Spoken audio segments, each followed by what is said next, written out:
অনেকটা আপডেট করা হইতেছে 200 ফুটের ট্যুরিস্ট জাহাজটি। আসসালামু আলাইকুম, কেমন আছেন সবাই? যে যেখানে আছেন আশা করি আল্লাহর মধ্যে ভালো আছেন, সুস্থ আছেন। আমরা চলে আসলাম আবারও এই জাহাজটির আপডেট নিয়ে। আজকে আপনাদেরকে আমরা এই জাহাজটি দেখাই কতটা কাজ সম্পূর্ণ করা হয়েছে। ভিতরে কিন্তু অলরেডি ওয়েল্ডিংয়ের কাজ চলতেছে, আপনারা দেখতে পাচ্ছেন। সামনের দিকটা দেখাই, উপরের দিকটা আমরা পরে দেখাই, কারণ উপরের দিকে ওরকম কিছুই নেই। যা কাজ হইতেছে সব এখান থেকেই দেখা যায়। একটু ওই পাশটাতে যাই, তারপরে দেখি আর কী কী করা আছে। অনেকদিন পর আমরা আবার চলে আসলাম এই জাহাজটির আপডেট নিয়ে। জাহাজটি কতটা কাজ সম্পূর্ণ করা হয়েছে তা আমরা এই ভিডিওর মাধ্যমে আপনাদেরকে জানার চেষ্টা করব। আরও কিছু দেখাই, এখানে অনেক কিছু রাখা আছে, অ্যাঙ্গেল, প্লেট, তারপরে গ্যাস সিলিন্ডার, এগুলো আর কি রাখা আছে। সব হচ্ছে এটার কাজের জন্য। ভিতরে বাইরে বেরিয়ে কাজ চলতেছে, আর উপরে এই যে ওয়েল্ডিংয়ের কাজ চলতেছে। অনেকটা দ্রুত গতিতে কাজ চলতেছে ট্যুরিস্টের এই জাহাজটি। এই যে দেখেন এই জাহাজটি।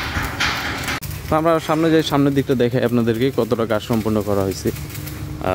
এগুলো তো দেখতেছেন, এগুলো কী কী আছে না আছে। এখানে অ্যাঙ্গেল ট্যাঙ্গেল অনেক কিছু আছে যাবতীয়, মানে এসব হচ্ছে প্রত্যেকটা জাহাজের যেগুলো লাগে আর কি। আর প্রতিটা হচ্ছে কাজের জিনিস এগুলো। আর ওগুলো হচ্ছে আস্তর রং করা হয়েছে, যতটুকু আমি দেখাইতেছি আপনাদেরকে। আমি একটু সামনের দিকটা দেখাই, তারপরে আরও অন্য দিকটা আমি দেখানোর চেষ্টা করতেছি আপনাদেরকে। জাহাজটির এই হচ্ছে সামনের দিক, আরও কাজ করা হইব।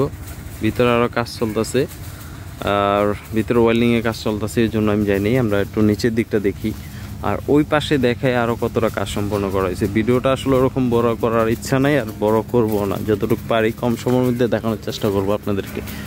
এদিকে মোটামুটি অনেকটা কাজ আগায় গেছে। এই যে দেখতেছেন 200 ফুটের ট্যুরিস্ট এই জাহাজটি, তলির কাজ বাকি আছে। আর এটা দিয়ে সম্ভবত সামনের মাথাটা আর কি সাপোর্ট দেওয়া রাখছে, মানে ঝালাই করে এটাকে সাপোর্ট দেওয়া রাখছে সোজা রাখার জন্য সম্ভবত। এটা দিয়ে কোনো একটা মাপ টাপ কিছু দেওয়া আছে, এই যে আমাদের দেশি ইঞ্জিনিয়ারের মাপ ইট দ্বারায়। আর এদিকটা তো মোটামুটি অনেকটা কাজ কমপ্লিট করা হয়ে গেছে। আমরা হাঁটতে হাঁটতে একটু পিছন দিকটা দেখাই আপনাদের। আর ওই যে দেখেন ওয়েল্ডিংয়ে কাজ চলতেছে, মানে প্রত্যেকটা জিনিস খুবই দ্রুত গতিতে কাজ চলতেছে এটার ভিতরে। আর ভিতরে অনেকটা শব্দ।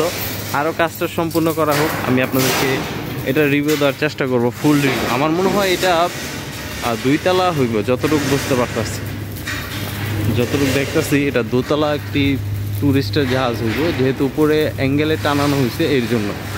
আর যদি আমরা পিছনের দিকটা দেখাই আপনাদেরকে, ওই লম্বা শেড, এই আর কি, তেমন কিছুই না। এই যে হাঁটতে হাঁটতে আমরা চলে আসলাম পিছনের দিক। এদিকেও এই জাহাজের আসবাবপত্র রাখা আছে। আর এটা হচ্ছে চেসিসের দিক, ইঞ্জিনের দিকটা। এখানে ইঞ্জিন বসানো হইব। ওই যে নিচের দিকটা একেবারে খালি আছে। সামনে যাই, সামনে যেয়ে দেখা আর কি কি আছে না আছে। আর গাজী এক্সপ্রেস, ওটাও তো আপডেট দিলামই। আমরা এখন একটু পিছনের দিকটা দেখাই। খুব অল্প সময়ের মধ্যে আমরা ভিডিওটা শেষ করার চেষ্টা করব, যেহেতু আরও ওরকম কিছু দেখানো নেই এর জন্য। আমরা যদি ট্যুরিস্ট জাহাজের পিছনের দিকটা দেখাই, অনেকটা পাশ। এটা আমার মনে হয় অন্যরকম একটি জাহাজ তৈরি করা হইতেছে ট্যুরিস্টের জন্য, যেহেতু অন্যান্য শিপ থেকে এটার পিছনের দিকটা কিন্তু অনেকটা পাশ দেওয়া হয়েছে। আর যাত্রীর ধারণ ক্ষমতা মনে আরও বেশি, বা ভিতরের রুমের ডেকোরেশনটা অন্যরকম করা হইব। তো তৈরি হোক, তারপর আমরা আপনাদেরকে এটার ফুল রিভিউ দেওয়ার চেষ্টা করব, যদি পারি বা আমার দ্বারা সম্ভব হয়। আর ওইদিকে তো দেখতেছেন এই জাহাজগুলো কমপ্লিট হয়ে গেছে, ওটার ভিতরে ইঞ্জিন নেওয়া হবে, যদি পারি দেখার চেষ্টা করবো। আর এটা দিয়ে হচ্ছে প্লেটগুলো টানা, মানে ওঠানো করা হয়। ওই যে দেখেন ধোঁয়া চড়তেছে, কিন্তু দেখাই এই দিক দিয়ে, মানে জ্বালার ধোঁয়া বের হইতেছে। ওই যে ভিতরে হচ্ছে জ্বালাইয়ের কাজ চলতেছে, হালকা লাইটিং মারতেছে। তা যাই হোক, আমরা পরবর্তী টাইমে আপনাদেরকে এটা আরও আপডেট দেওয়ার চেষ্টা করব। আমরা ভিডিওটা এখান থেকে শেষ করার চিন্তা ভাবনা করতেছি, তো শেষ পর্যায়ে চলেই যাবো ইনশাল্লাহ। আর এগুলো হচ্ছে গ্যাস সিলিন্ডার, যেটা দিয়ে আর কি প্লেট কাটা হয়।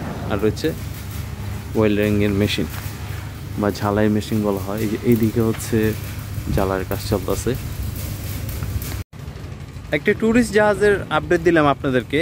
আর এটা হচ্ছে 200 ফিটের একটা জাহাজ। আমার মনে হইতেছে এটা আরও ডিফারেন্ট কিছু করা হইব। ভিতরের যে রুমগুলো আছে, রুমগুলো হয়তো আরও ডেকোরেশন বাড়াইতে পারে, যেহেতু জাহাজটি লম্বায় অনেকটা বড়, পাশেও অনেকটা পাশ, হয়তো 35 থেকে 40 ফুটের কাছাকাছি হবে, যতটুকু মানে দেখলাম। তো আশা করি এই ভিডিওটা ভালো লাগবে। আর আমি চেষ্টা করলাম নিচ থেকে দেখানো, কারণ উপরে অনেক কাজ টাজ কারেন্টের জিনিস টিনিস বা ইলেকট্রিক জিনিস যা যেটাই বলেন, এই জন্য একটু যাইনি, গুছানোর একটা ব্যাপার স্যাপার আছে। অগোছালো জিনিস দেখতে খুবই খারাপ দেখা যায়, এই জন্য আমি নিচের দিকটা দেখালাম। কারণ একটা লঞ্চ বা একটা জাহাজ, একটা শিপের বাইরের দিকটা কিন্তু অনেকটা সৌন্দর্য করে, ভিতরে যেমন করে বাইরের দিকটা আরও চেষ্টা করে ফুটে তোলার জন্য। তো ওই দিকটা আমি দেখানোর চেষ্টা করলাম, এখনও এটার কোনো কাজ হয়নি। তো পরবর্তী টাইমে আমি আপনাদেরকে দেখাতে পারবো এটা কতটুকু কাজ করা হয়েছে। তো আশা করি এই ভিডিওটা আপনাদের ভালো লাগবে। আর যদি ভালো লাগে চ্যানেলটা সাবস্ক্রাইব করতে পারেন, লাইক কমেন্ট শেয়ারও দিতে পারেন। যারা মুসলমান আছেন সকলে ইনশাআল্লাহ 5 ওয়াক্ত নামাজ পড়ুন। আর যারা অসুস্থ আছে দোয়া করবেন আল্লাহ যেন সকলকে ভালো রাখে, সুস্থ রাখে। বিদায় নিচ্ছি এখান থেকেই, দেখা হচ্ছে পরবর্তী যে কোনো নতুন ভিডিওতে। সেই পর্যন্ত সকল ভালো থাকবেন, সুস্থ থাকবেন। আল্লাহ হাফেজ।